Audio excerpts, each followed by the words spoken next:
Good morning guys. आज है 31 जनवरी। चलिए आज का करंट अफेयर शुरू करते हैं पहले क्वेश्चन के साथ।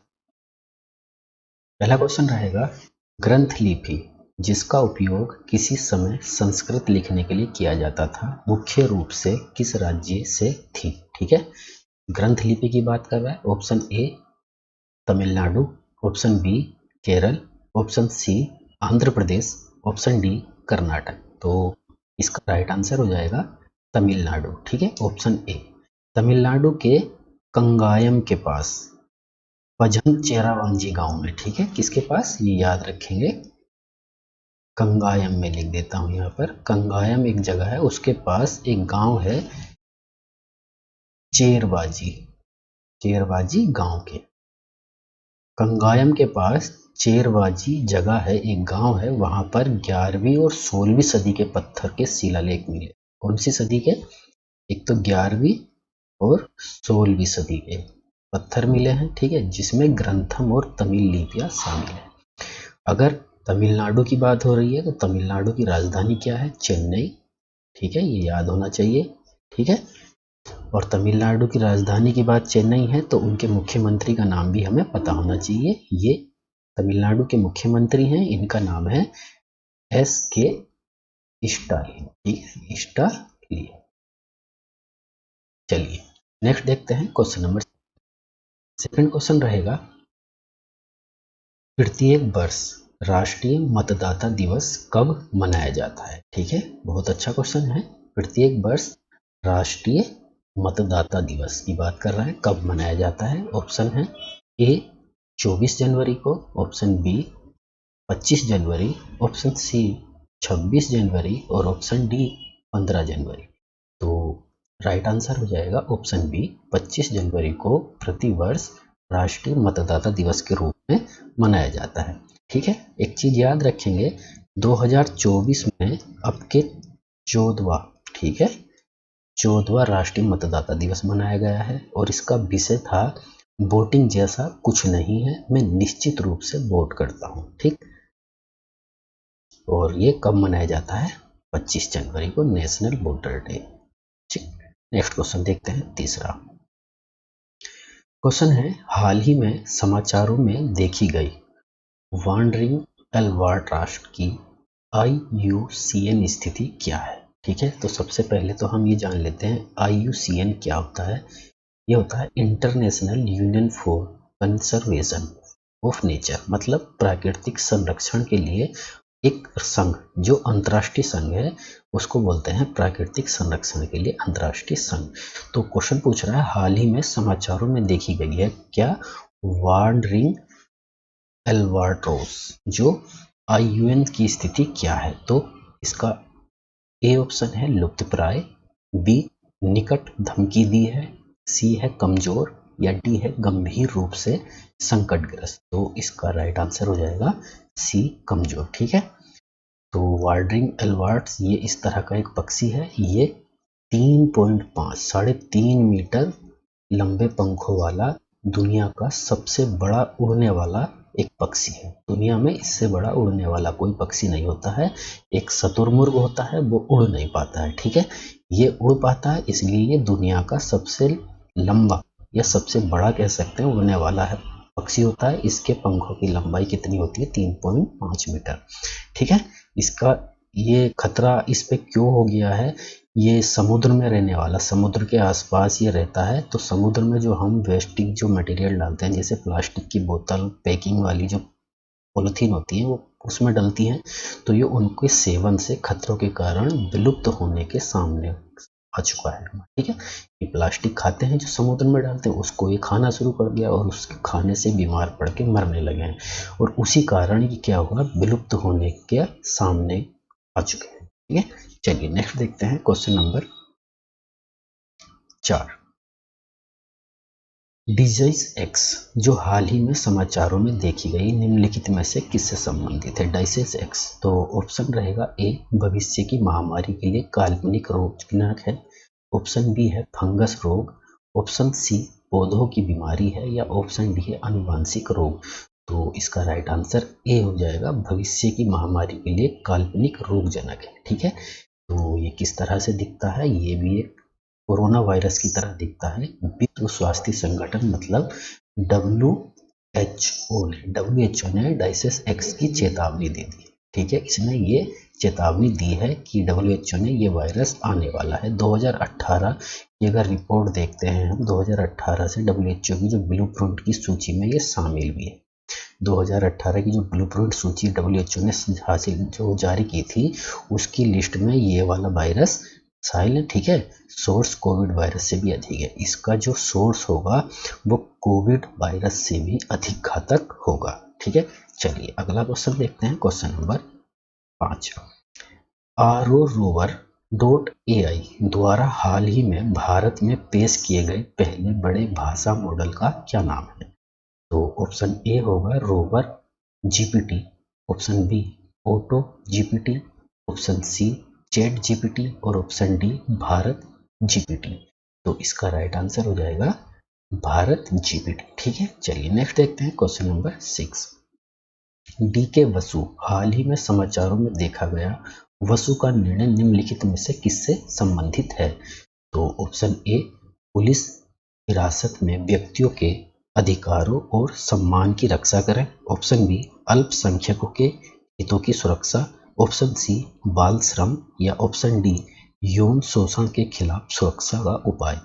तो इसका राइट आंसर हो जाएगा पुलिस हिरासत में व्यक्तियों के अधिकारों और सम्मान की रक्षा करना। ठीक, चलिए नेक्स्ट देखते हैं। क्वेश्चन नंबर 7, भारतीय वायुसेना द्वारा आयोजित अभ्यास डेजर्ट नाइट में किन दो अन्य देशों ने भाग लिया है? ठीक है, एक अभ्यास हुआ है अभी डेजर्ट नाइट, उसमें भारत के साथ दो देशों ने भाग लिया है, उनका नाम बताना है। ऑप्शन ए है मिस्र और सूडान, ऑप्शन बी फ्रांस और संयुक्त अरब अमीरात, ऑप्शन सी है फ्रांस और रूस और ऑप्शन डी होगा संयुक्त अरब अमीरात। तो राइट आंसर क्या हो जाएगा? ऑप्शन बी, भारत के साथ एक अभ्यास जो था डेजर्ट नाइट में फ्रांस और संयुक्त अरब अमीरात ने भाग लिया है। ठीक है, अगर बात करें तो ये कब से कब तक हो रहा है, तो ये भी याद रखेंगे 23 से 24 जनवरी। ठीक, 2024 को ये हुआ था। कौन सा अभ्यास डेजर्ट नाइट? किन किन देशों के बीच हुआ था? भारत, फ्रांस और संयुक्त अरब अमीरात। कहाँ पर हुआ था यह अभ्यास? अरब सागर के ऊपर हुआ था, अरब सागर के ऊपर। ठीक, अभ्यास का मुख्य फोकस था तीनों वायु सेनाओं के बीच तालमेल और अंतर संचार में सुधार करना। ठीक, ये इस तरह से डेजर्ट नाइट एक्सरसाइज 21 थी। चलिए नेक्स्ट देखते हैं। क्वेश्चन नंबर 8, क्वेश्चन रहेगा हाल ही में भारत ने टिड्डियों के उत्पन्न खतरे का मुकाबला करने के लिए किस देश को 40,000 लीटर मेलाथियान भेजा है? Option A Afghanistan, option B Pakistan, option C Nepal और ऑप्शन डी भूटान। तो इसका राइट आंसर हो जाएगा अफगानिस्तान। ठीक है, अगर हम बात अफगानिस्तान की कर रहे हैं तो अफगानिस्तान की हमें राजधानी पता होनी चाहिए, क्या है? काबुल। ये याद रखेंगे, राजधानी अफगानिस्तान काबुल है और मुद्रा यहाँ क्या चलती है? अफगानी यहाँ की मुद्रा है। ठीक, अगर बात करें तो इस्लामिक गणराज्य अफगानिस्तान के राष्ट्रपति कौन है? अशरफ गनी। ठीक है, इनका नाम है अशरफ गनी। ठीक, ये अशरफ गनी है जो इस्लामिक गणराज्य अफगानिस्तान के राष्ट्रपति हैं। नेक्स्ट देखते हैं क्वेश्चन नंबर 9, 42 दिवसीय महामंडल उत्सव का उद्घाटन कहाँ किया गया? तो ऑप्शन ए होगा हरियाणा, ऑप्शन बी होगा छत्तीसगढ़, ऑप्शन सी उत्तर प्रदेश और ऑप्शन डी राजस्थान। तो इसका राइट आंसर हो जाएगा ऑप्शन सी उत्तर प्रदेश। ठीक है, अयोध्या में राम मंदिर में 42वें महामंडलीय उत्सव शुरू हुआ है। कहाँ से हुआ? उत्तर प्रदेश में, अयोध्या में। ठीक है, ये भी याद रखेंगे, 42 महामंडलीय उत्सव अयोध्या में, उत्तर प्रदेश मतलब यूपी में शुरू हुआ है। और अयोध्या में भी कहाँ हुआ है? राम मंदिर। ठीक है, राम मंदिर में। और राम मंदिर की जो ट्रस्टी है उनका नाम भी तुम्हें पता होना चाहिए। राम मंदिर के ट्रस्टी का नाम पूछा जा सकता है, जो ट्रस्ट बना है उसका नाम, उसमें जो ट्रस्टी रखेंगे उनका नाम है जगत गुरु। ठीक है, जगत गुरु, उनका नाम है विश्वेश प्रपन्नम। ठीक, विश्वेश प्रपन्नम। चलिए नेक्स्ट देखते हैं क्वेश्चन नंबर 10। क्वेश्चन है, रेतवा झील को आमतौर पर गुलाबी झील क्यों कहा जाता है? ठीक, ऑप्शन ए रहेगा राजहंस की उपस्थिति, ऑप्शन बी हेलोफिलिक हरे शैवाल की प्रचुरता, ऑप्शन सी पानी में उच्च लोहा सामग्री और ऑप्शन डी आसपास परिदृश्य का। तो एक झील है रेतवा झील, उसको गुलाबी झील कहा जाता है, तो इसका राइट आंसर हो जाएगा ऑप्शन बी हेलोफिलिक हरे सैलाब की प्रचुरता के कारण ये झील इस तरह पिंक कलर की हो जाती है। ठीक है, सेनेगल में है ये, पर है ये ध्यान देंगे, सेनेगल के कैंप वर्ल्ड में, सेनेगल के कैंप वर्ल्ड में ये झील है। ठीक है, उसके प्रायद्वीप उत्तर में मिलती है और इस शैवाल के कारण झील का रंग विशिष्ट गुलाबी हो जाता है, ये याद रखिए। ठीक, चलिए नेक्स्ट देखते हैं क्वेश्चन नंबर 11। क्वेश्चन है, हाल ही में समाचारों में देखी गई एंड्रोग्राफिक एनिएसिस क्या है? तो ऑप्शन ए पौधा, ऑप्शन बी फूल, option C bacteria, option D कवक। तो इसका राइट आंसर हो जाएगा ऑप्शन ए पौधा। ठीक है, पश्चिमी घाट में तमिलनाडु के थेनी इसके स्थान पर नाम इसका रखा गया है। तमिलनाडु में एक स्थान है, उसका नाम है थेनी। ठीक है, थेनी के नाम पर इसका नाम रखा गया थेनियसिस। इस पौधे का नाम उसके स्थान पर ही रख दिया गया और लगभग भारत में इसकी 25,000 प्रजातियां हैं या उससे भी ज़्यादा प्रजातियां ही पाई जाती हैं। यह सर्दी, खांसी, बुखार तथा अन्य के खिलाफ औषधि के रूप में प्रयोग किया जाता है। अगर किसी को खांसी जुकाम सर्दी हो जाती है तो उसके खिलाफ ये आप यूज कर सकते हैं। इसका नाम है एंड्रोग्राफिक थेनियसिस और इसके स्थान के नाम पर ही इसका नाम पड़ा है। और तमिलनाडु के ये एक पश्चिमी घाट है तमिलनाडु में, उसका नाम है, जिले का नाम है थेनी। ठीक है, थेनी के नाम पर इसका नाम पड़ा है। नेक्स्ट देखते हैं क्वेश्चन नंबर 12। प्रतिवर्ष पराक्रम दिवस कब मनाया जाता है? ये पिछली वीडियो में हम डिस्कस कर लिए हैं, लेकिन इस बार भी मैं डाल दिया हूँ आपको रिवीजन के लिए। ऑप्शन है 22 जनवरी, ऑप्शन बी 21 जनवरी, ऑप्शन सी 23 जनवरी और ऑप्शन डी 25 जनवरी। तो दोस्तों इसका राइट आंसर हो जाएगा 23 जनवरी। ठीक है, नेताजी सुभाष चंद्र बोस की याद में 23 जनवरी को पराक्रम दिवस मनाया जाता है। और इस बार नेताजी सुभाष चंद्र बोस की जो जयंती थी कौन सी थी? 127वीं जयंती थी। ये भी याद रखा जाएगा। ठीक है, नेक्स्ट देखते हैं क्वेश्चन नंबर 13। हाल ही में कौन सा वैश्विक वित्तीय संस्थान भारत के सबसे बड़े नवीनीकरण ऊर्जा अवसंरचना निवेश ट्रस्ट में मुख्य निवेशक बन गया है? ठीक है, ऑप्शन ए यूरोपीय निवेशक बैंक, ऑप्शन बी विश्व बैंक, ऑप्शन सी अंतर्राष्ट्रीय मुद्रा कोष और option D Asian infrastructure investment bank. तो इसका राइट आंसर क्या हो जाएगा? Option D Asian infrastructure investment bank. चलिए नेक्स्ट देखते हैं क्वेश्चन नंबर 14। क्वेश्चन है, हमारा संविधान हमारा सम्मान अभियान जो हाल ही में समाचारों में देखा गया है किस मंत्रालय से संबंधित है?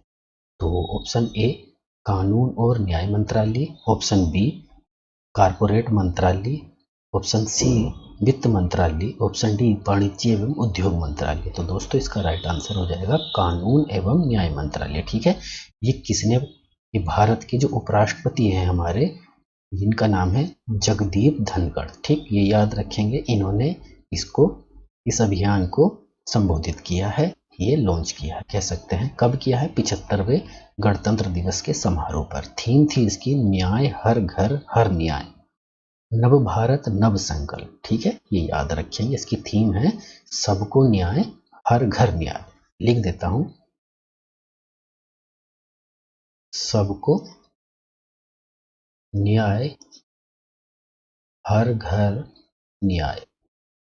ये थीम पूछी जाती है, इस तरह से थीम पूछ लेगा कि हमारे संविधान हमारा संविधान जो भारत के उपराष्ट्रपति जगदीप धनखड़ ने शुरू की है, उस अभियान की थीम क्या थी, इस तरह से क्वेश्चन पूछ लेगा। तो आपको बताना है उसकी थीम थी सबको न्याय हर घर न्याय, नव भारत नव संकल्प। ठीक है, नव भारत और नव संकल्प, ये आपको याद रखने हैं, ये इसकी थीम है। चलिए नेक्स्ट देखते हैं क्वेश्चन नंबर 15। और आज का लास्ट क्वेश्चन है, इंपॉर्टेंट क्वेश्चन है, हाल ही में किस संस्था को संस्थागत श्रेणी में सुभाष चंद्र बोस आपदा प्रबंधक पुरस्कार 2024 के लिए चुना गया है? Option A 60 parachute field hospital UP, option B 30 parachute field अस्पताल UP, option C KJMU Lucknow और ऑप्शन डी एम्स दिल्ली। तो इसका राइट आंसर हो जाएगा ए 60 पैरासूट फील्ड हॉस्पिटल यूपी को हाल ही में सुभाष चंद्र बोस आपदा प्रबंधक 2024 के लिए चुन लिया गया। ठीक है दोस्तों, आज का करंट अफेयर हमने कवर कर लिया है। मिलते हैं नेक्स्ट वीडियो में नेक्स्ट अपडेट के साथ, तब तक के लिए नमस्कार।